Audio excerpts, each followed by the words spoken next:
Would you do it? Would you have a baby with your cousin? Maybe even your niece, if it meant your bloodline would stay on the throne forever. Imagine this. A toddler sits slumped on a velvet throne crown, slipping off his oversized head. His eyes don't align, his jaw juts, drool seeps from the corner of his mouth.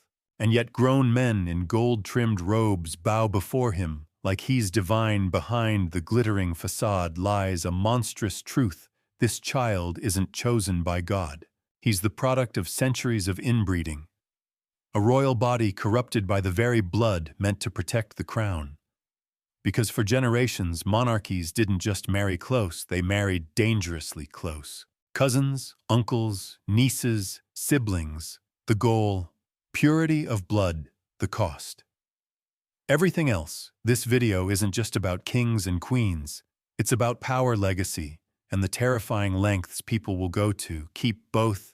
Over the next few chapters, we'll introduce you to 4 royals whose lives were destroyed not by enemies or uprisings, but by the silent sabotage of their own DNA. A king whose jaw couldn't close around his food, a prince who mutilated servants and tried to murder his own brother, an emperor too disabled to rule yet too noble to ignore, and a queen who lost her mind while trying to give her country an heir. But before we meet them, we have to understand why this happened. Why entire empires were built on bloodlines that twisted into themselves like a snake devouring its own tail. See, royals weren't just rulers, they were seen as divine, sacred chosen, and sacred blood must not mix with common veins. So dynasties married themselves generation after generation, convinced they were protecting their thrones, when in fact they were crafting a genetic time bomb. With every close blood marriage, the chances of disease and deformity skyrocketed. Children were born with jaws that didn't align, tongues too large to speak, minds that frayed before adolescence. And still the cycle continued. Because to them, impurity was a greater fear than madness. The Habsburgs of Europe are the most infamous case. A family so obsessed with keeping it in the family that by the end, one king had fewer ancestors than a common farmer. And when his body failed, when he drooled on the throne, stammered through speeches, and died without heirs, the dynasty died with him. But it wasn't just the Habsburgs. The sickness of inbreeding infected royal houses from Egypt to Spain to the Austrian Empire. And with each generation, they smiled for portraits while their bodies screamed in silence. So let me ask again, if you could keep your family and power forever, but your child would be born deformed, sick, or cursed, would you still do it? Would you trade their life for your legacy? Because for centuries, kings and queens did again and again, and now we're left with the wreckage, some of it buried in graves, some of it still echoing through history. In Part 2, we'll dive into the science of it all, why inbreeding breaks the body, and why monarchs ignored every warning sign until it was too late. But before we go there, remember this: the crown doesn't just weigh heavy. Sometimes it mutates, sometimes it crushes, sometimes it kills. They didn't stumble into disaster. They chose it. Royal inbreeding wasn't some accident of old-world ignorance. It was deliberate policy designed to keep power locked tight behind palace walls. Bloodlines were everything. And the closer the blood, the more pure the power. That was the logic. But genetically, it was slow suicide. You inherit 2 copies of every gene, one from mom, one from dad. Most of the time, if one is faulty, the other picks up the slack. But what happens when your parents share too much DNA? The odds of you inheriting 2 broken versions of the same gene skyrocket. Suddenly, the body can't compensate. The system fails. Disorders that would have been harmless in one parent become deadly in their child. And the more they intermarried, the smaller the gene pool became, until it wasn't a pool anymore, just a fetid puddle of mutations cycling through generation after generation. Scientists have a name for this risk. It's called the inbreeding coefficient. In normal couples, it's close to 0. In first cousins, it's 0.0625. But in some royal families, that number reached 0.25 or more, the same level you'd expect from siblings, That's not just bad, that's genetic collapse. The consequences were everywhere: epilepsy, hemophilia, jaw deformities, insanity, infertility. Babies born with no chance, adults who looked regal but could barely speak, monarchs who ruled empires but couldn't walk upstairs. Let's take the Habsburgs, Europe's most inbred dynasty. They married cousins, nieces, even double first cousins. One of them, Philip II of Spain, married his own niece. Their son, Don Carlos, was so genetically mangled he became a legend of royal madness, but more on him in the next chapter. Right now, we need to talk about his nephew, Charles II. The Habsburg endgame. Charles' inbreeding coefficient was one of the highest ever recorded in royalty. His parents were uncle and niece. His great-grandparents were cousins on both sides. His family tree didn't branch, it looped. What emerged was a boy who couldn't talk until 4, couldn't walk until 8, and could never reproduce. His face was famously deformed. The Habsburg jaw had grown so long and protruding. He couldn't close his mouth. His tongue was oversized. His intellect was so stunted, he was described as mentally disabled even by 17th century standards. And yet he wore the crown, because to the world, royal blood mattered more than a functioning body. When Charles died at 38, with no heirs and a laundry list of disorders, his autopsy recorded a body riddled with disease, a tiny heart, lungs blackened, a head full of fluid, and a chilling final note: he had not a single drop of healthy blood. That's not metaphor, that's biology catching up. But here's the disturbing part. They knew something was wrong. Even back then, royal advisors could see the pattern. Children were dying young. Others were born weak, slow, strange. But instead of changing course, they doubled down. Blamed witches, blamed demons, blamed fate, never the bloodline. Why? Because to marry outside the family was to give away power, and to give away power, unthinkable, better to risk madness than mix with common stock. And this obsession wasn't limited to Europe. Ancient Egypt's rulers like Cleopatra married siblings to preserve divine blood. Inca emperors did the same. Across empires, across centuries, the belief held power flows through blood, and blood must remain untouched. But blood isn't divine, it's data. And when that data corrupts, it doesn't care about crowns. It breaks bodies, silently, brutally, repeatedly. And still, they kept going, because legacy meant more than life. Now look around today. We think we're different, but dynasties still exist. Billionaires marry billionaires. Political families pass power like heirlooms. It's not inbreeding by genes anymore. It's inbreeding by status, and the logic is eerily familiar. Stay at the top, no matter the cost. Protect the name. Purity over diversity, legacy over love. We just wear suits instead of crowns, so ask yourself, how different are we really? In Part 3, Well Meet, Charles II up close, his life told from inside his mind and body, a slow, tragic descent into dysfunction, crowned and crumbling. But for now, remember this. The throne they built from gold was rotting underneath. And every time they said, keep it in the family, they weren't preserving strength. They were signing a death sentence one generation at a time. They dressed me in velvet when I couldn't even hold my head up. They called me Majesty while I drooled into my beard. I was born to be a king, but not to be a man. My name is Charles II, the last. They say I was the king of Spain, but I remember very little of Spain. Mostly I remember the ceilings, how high they were. How the candlelight flickered across the paintings of warriors, saints, ancestors whose blood cursed me, my blood, my inheritance. They say I didn't speak until I was 4. I remember my mother crying in secret.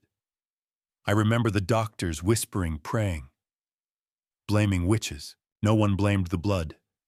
No one blamed the uncle who married his niece, or the grandmother who was also a cousin, or the 10 other names in my family tree that appear more than once. They called it destiny, I call it decay. I couldn't walk until I was 8. My tongue was too big for my mouth. my jaw too long to close. Food spilled out of me. Words never sounded right.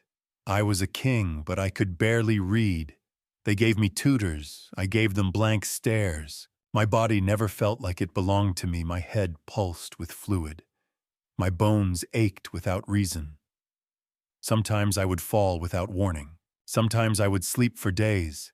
Sometimes I would see things that weren't there, shadows, faces. My father's disappointed eyes. I wanted to be strong. I wanted to lead. I wanted to give Spain an heir, but my seed was as empty as my throne. No woman could bear my child. Not even my second wife, who held me like a child more than a husband. I was a vessel, nothing more. The last of a line too proud to admit it was dying. Every day I was paraded before nobles like a relic. They bowed, they smiled. They called me defender of the faith. I could barely defend myself from stares. They told me I was chosen by God. But what kind of God crafts a king with a bean-sized heart and lungs full of soot? My autopsy revealed what I always knew: I was broken, inside and out. My brain was soft. My intestines were black. I had no healthy blood. Not one drop. I was the end, the final bloom of a rotting vine. And yet they still speak of me, in portraits, in titles, in legacy. But no oil painting shows the shaking hands. No history book records the smell of my room. No crown hides the sound of my breath wheezing through misshapen lungs. I didn't rule, I didn't reign, I existed barely. I was born not from love, not from hope, but from fear. Fear of losing power. Fear of mixing blood. And that fear destroyed me before I could ever become anything more than a symbol of everything they refused to see. I am not a king. I am not a legacy. I am a warning. A monument to the danger of pride disguised as purity. And when you look at my portrait, when you see the fine clothes and the royal pose, I beg you, look closer. Look past the paint. Look into the eyes. You will see the truth. I am not a man. I am a mistake that wore a crown. They called him the future of Spain, the heir, the prince of promise. But by the time he was 16, the servants were hiding knives, and his own father kept the doors locked at night. His name was Don Carlos, and his blood was so pure it burned him alive from the inside out. His parents were double first cousins. His grandparents were siblings. His family tree spiraled in on itself like a maze with no exit. And at the center of that genetic labyrinth was a boy with a crown and a brain set to self-destruct. You could see it in his eyes. Something wild, broken, twitching behind the lashes. He was short, deformed, one leg longer than the other. He walked with a limp, always hunched, always watching. He talked too fast, laughed at things no one else found funny. And then one day, he stopped laughing entirely. The headaches began, then the screaming, then the violence. Don Carlos beat his servants until their teeth came out. He threw a man down a flight of marble stairs for walking too loudly. He mutilated animals, cut them open with a calm, scientific curiosity. One day he drilled a hole into a man's skull, not in battle, not in punishment, just to see what would happen. His doctors said he was suffering from melancholia, sunstroke, bad spirits. But the truth was worse. He was a ticking bomb of royal blood and mental illness, made inevitable by centuries of incest. He became obsessed with his food. Convinced it was poisoned, he would sniff it, weigh it, force others to taste it.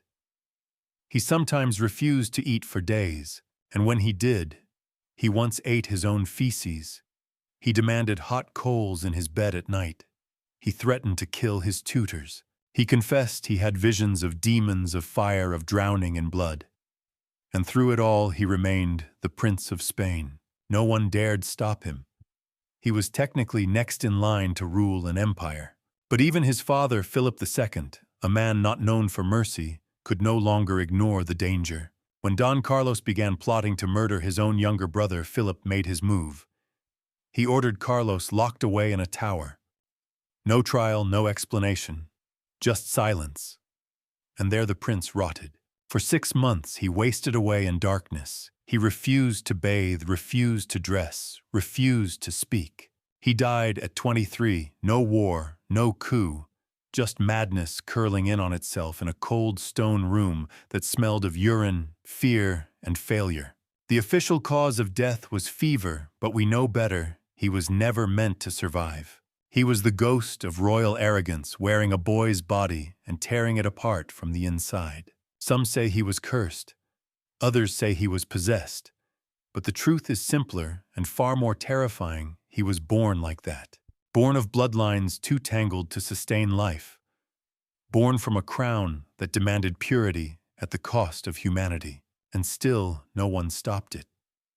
Even after Carlos, the royal families kept marrying their cousins, kept folding their genes like poisoned paper, because the fear of outside blood was stronger than the fear of mental collapse. So ask yourself, what is a prince with no empathy, no boundaries, and no limits? If a man has absolute power and no grasp of reality, is he still a leader or just a weapon waiting to be pointed at the wrong person? Don Carlos wasn't just a tragedy. He was a warning, a living example of what happens when power eats itself, when bloodlines become cages, and when a throne is protected more fiercely than the mind of a child meant to sit on it. I was born inside a palace, but I never knew what power felt like. I never gave a speech to the nation. I never held a sword or wore armor. I never led an army or won a war. But they still called me Emperor Ferdinand, the Emperor of Austria, King of Hungary, Bohemia, Croatia, a title far too big for a man like me. When I was a child, the world whispered. They said I was weak, that my body twitched and jerked without warning, that my mouth sometimes filled with foam. I had seizures. They called it epilepsy, but back then, no one understood what that meant. They thought I was cursed or touched by heaven, or maybe both. They prayed over me. They wept in corners. They asked, how can a boy like this ever rule? My father was Francis II, a serious man, an emperor made of discipline and duty. When he looked at me, I saw fear in his eyes, not of what I might do, but of what I might never become. I wasn't cruel. I wasn't mad. I just wasn't enough. They hid my condition. Of course, my seizures were treated like state secrets. When I fell to the ground shaking, only trusted servants were allowed to see. When I couldn't speak for days, they said I was meditating. When I broke things in frustration or cried without knowing why, they said I was being spiritual. At 13, they gave me a wife, Maria I of Savoy. She was kind, patient, more like a caretaker than a queen. We would walk in gardens together slowly, her hand always near mine in case I stumbled. We never had children. Not because we didn't try, but because I think some part of me was always a child. I ruled technically for 18 years, but it wasn't real. Every decision went through Archduke Ludwig and Prince Metternich. They made the choices. I just signed the papers. I was an emperor in name and a patient in practice. I remember once, just once, trying to open the great bronze doors of the Habsburg palace by myself. I couldn't. The handles were too high. My hands shook too much. I cried. Not because of the door, but because I realized even the palace rejects me. But I wasn't hated. That's the strange thing. People didn't fear me because I wasn't a threat. They pitied me. Some even loved me. I remembered names. I waved at children. I gave bread to the poor, not for politics, but because I understood what it meant to be helpless. I didn't want more power. I wanted less pain. In 1848, they made me abdicate. Revolutions were sweeping Europe, and I, soft, stumbling, sickly, wasn't the face they needed. I stepped down quietly. No protests, no tears, just a man removing a crown he never really wore. I lived another 27 years in Prague. In silence, I painted. I fed the pigeons. I remembered birthdays. I walked with my wife like we were just two old friends who'd survived something unspeakable together. History calls me the incapable, the gentle failure. But I think I was just a man born into the wrong role. A life too loud for a body too fragile. Not every crown fits. Not every ruler rules. Some just endure. So if you remember me, don't remember the title. Remember the walks, the quiet, the bread, the small kindnesses I gave to a world that never gave me a chance to be more than broken. They called me Maria the Pious, then they called me Maria the Mad. But I remember a time before the screams, before the black dresses, before the voices. I remember music in the corridors. I remember candles that smelled of roses. I remember being a girl who believed in God and family, and the quiet certainty that I was born to rule. My father was king, my mother was Spanish, and like all royals, they married me to my uncle. That was how we preserved blood, by folding it tighter and tighter, until there was no air left. I obeyed. I did what queens do. I gave birth over and over. I had a son, then another and another. I remember naming them with hope, holding them like prayers, but they died. Not all at once. One by one child choked before he was 2. Another convulsed in my arms. My daughters were stillborn or silent. The few who lived long enough to cry would not live to speak. My body became a tomb of royal blood. I lost more than babies. I lost my shape, my breath, my mind. I prayed harder. I confessed more. I clung to the priests. I asked if God was angry. One answered. Then my husband died. The one who was my uncle. The one I was not supposed to love, but did, in the quiet way women love men who understand them. I heard the news and fell to the floor. I did not stand up again for 3 days. I began to hear things. Whispers in corners. My name spoken in Latin. I thought I saw my children walking in the gardens. I thought I saw fire in the walls. I believed the devil lived in my rooms. I believed I was being tested, punished, burned alive slowly from the inside out. My confessor said I must surrender, so I did. I screamed during Mass. I screamed in processions. I screamed in my sleep. I tore at my clothes. I thought I was already in hell. But no one took away my crown, not at first. They dressed me in black, like a widow of the throne itself. They kept me behind high walls. My son ruled in my name. But I was still queen. I was still their most faithful majesty. Faithful to what I do not know. Faithful to grief, to pain, to silence. My people saw less of me each year. I spoke only to priests. I whispered to angels. I cried in front of paintings. I wore crucifixes until my skin bled beneath them. My doctors called it melancholy, madness, hysteria. But what is madness if not a woman left alone in her sorrow too long? They said I had visions. I say I had memories. I remembered too much. I remembered every child, every coffin, every cradle I filled and buried. And they expect me to remain sane. I am not a monster. I am not weak. I am a mother whose womb was a royal graveyard. I am a woman who loved more than her bloodline could carry. And when I broke, they called me mad. They never blamed the system, never blamed the marriages, never blamed the centuries of inbreeding that hollowed out my mind before I ever had a chance to grow into it. They blamed me. And so I lived behind velvet, behind whispers, behind the title. I died long before my heart stopped beating. I died with my children. I died with my king. I died every time the bells rang for someone else's joy. I do not ask to be remembered kindly, only truthfully. Not as a mad queen, but as a woman who was broken open by grief and left to drown in her own crown. The blood dried centuries ago, but the legacy still pulses beneath the surface. The portraits still hang regal, poised, silent. Their names still echo through textbooks and documentaries. But behind every title, every gilded frame, lies a truth so uncomfortable, we've wrapped it in myth. These royal bloodlines were doomed by design. Inbreeding didn't just deform bodies, it destabilized empires. It weakened nations not through war, but through the slow corrosion of genetic decay. Hemophilia turned kings into glass. Epilepsy made emperors convulse behind closed doors. Mental illness unraveled courts from within, until the line between ruler and ruin blurred completely. And still they persisted, for power, for purity, for fear of mixing the sacred with the common. The idea was simple: keep the bloodline clean. The result: a genetic dead end. Science now confirms what history tried to forget. High inbreeding coefficients dramatically increase the risk of congenital disorders, immune system dysfunction, infertility, neurological decline. These weren't isolated tragedies.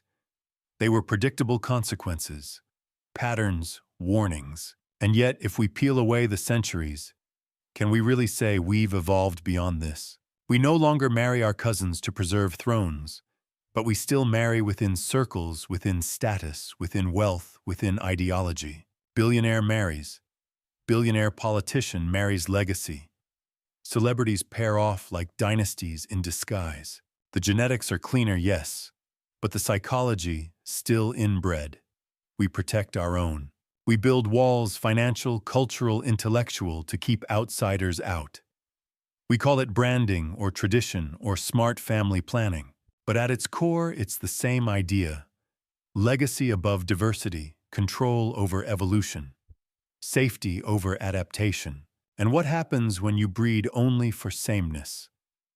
When you curate your child's genes, schools, spouse, future? You may not create deformities, but you create fragility. Systems that cannot bend will eventually break. Power that never blends becomes brittle. Even now, with CRISPR and gene editing, we flirt with a new kind of royal arrogance, not blood purity, but genetic perfection. Designer babies, DNA optimization. The new eugenics wears a lab coat instead of a crown, but it echoes the same fear. What if our children are not strong enough to carry our name? The past should have taught us that obsession with control leads to collapse, but we rarely listen to ghosts. What the Habsburgs and Bourbons and Ptolemies left us is more than a trail of disorders. They left us a mirror, a question. Are we still doing this just with better marketing?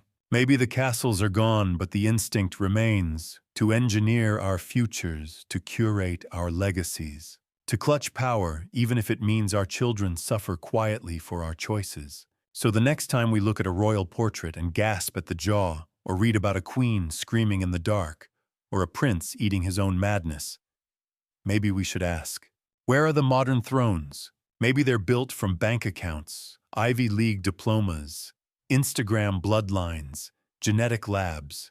Maybe the new inbreeding is not in chromosomes, but in echo chambers, in the refusal to mix, to bend, to open. History punished royals for trying to play God with blood. What will it do to us now that we play God with code? The throne may be gone, but the crown remains in every boardroom, every curated marriage, every calculated child. The genes are cleaner, but the silence is exactly the same. So here we are at the end of this long journey through royal bloodlines, madness and mistakes. The crowns are gone, the palaces are crumbling. But the question that remains is not about kings or queens, it's about us. What would you choose? You've seen the consequences.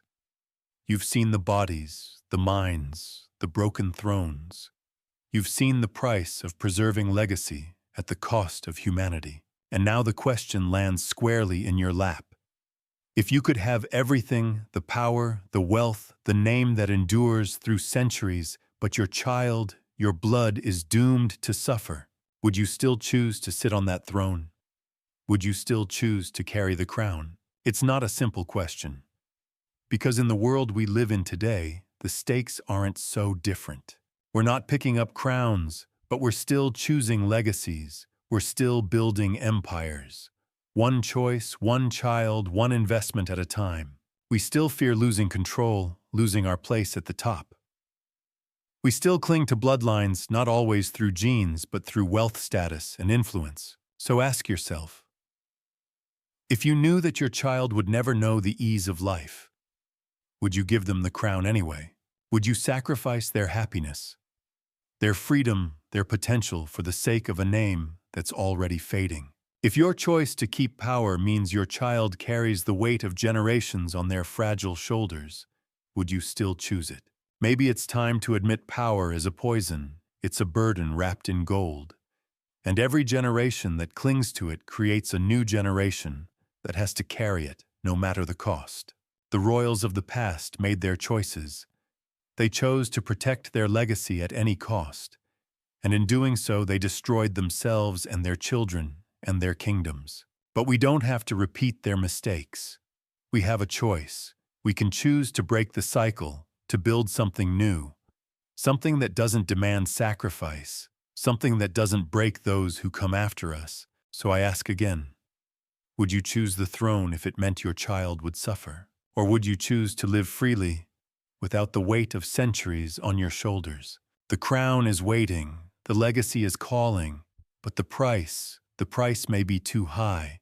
What will you choose? Comment below with your thoughts, your feelings. Who do you think paid the highest price for power? And do you think the royals of today, our modern empires, are any different? Let's discuss the legacy we're all building one choice at a time.